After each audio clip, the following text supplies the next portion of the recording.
Իսկ որ պահին ձեզ համար ակնհայտ դարձավ, որ Արցախը ամբողջությամբ են կորցնում։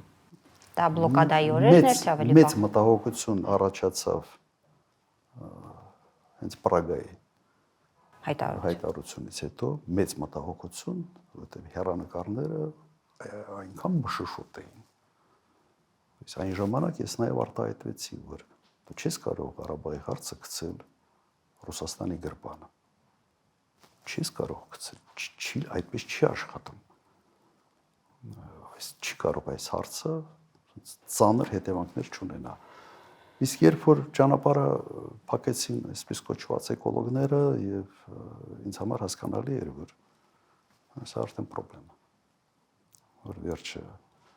ճանապարհը փակվելու է ամբողջությամբ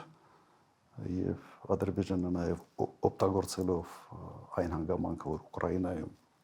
սկսվել է պատերազմը եւ Ռուսաստանը ավելի է կենտրոնացած այն հարցի վրա, Ադրբեջանը այդ հանգամանքից եւս պետք է օգտվի։ Եվ օգտվեց։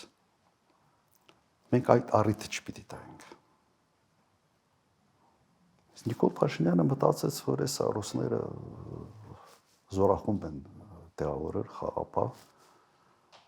Հիմա թույլ են գնան, ոնց ուզում են հարցը լուծեն, այսպես կոչված զբրոս նագրուսկի, այսինքն այդ բերից մի հատ ազատվեն։ Եվ հիմա խոստովանում է, չէ՞, հիմա ասում է ամեն ինչ մասին։ Որ դա մենք Ղարաբաղը տալով ձեռք ենք բերել Հայաստանի անկախությունը։